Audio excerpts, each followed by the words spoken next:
how many people, Phil, do you know that have been doing the same job for, say, 10 years, and every time you meet them, they complain about their job?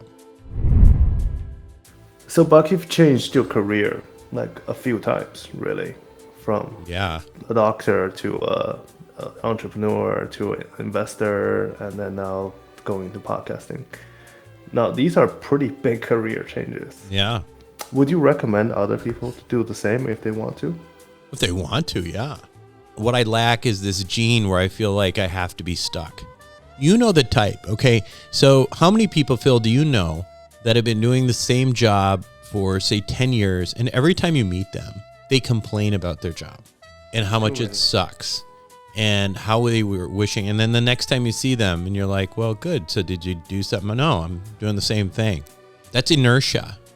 It's inertia, right? It's so like in just a physics principle, like an object in motion tends to stay in motion, and those that are just in one position, well, then you actually have to, push them to get them going.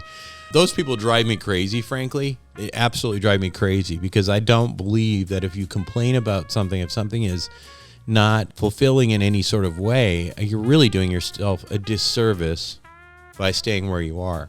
In my case, it's not so much that I hated what I was doing. It's just that I have a lot of different interests and a lot of different things inside of me that I feel like I want to express. And I have not even scratched the surface in terms of what I would love to do, because there's so many things that are off the wall that you'd be like, are you serious? And who knows, maybe I'll do something like that. So do some of those things someday. But like for me, the idea was, okay, I started out and I was like, okay, I want to be a doctor. I wonder if I can be a doctor. Yeah, I can be a doctor. I wonder if I can be a surgeon. I wonder if I could be a neurosurgeon.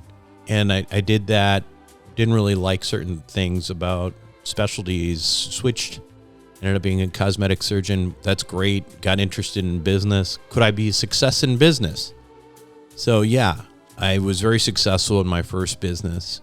And then in my mind, I was like, I wonder if that was just a one-hit wonder. Could I do it again?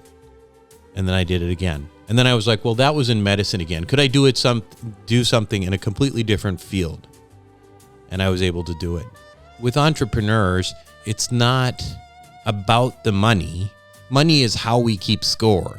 So it's a constant challenge that a lot of us are after, the rush of the different challenges and seeing what we can do. And I'm wired that way.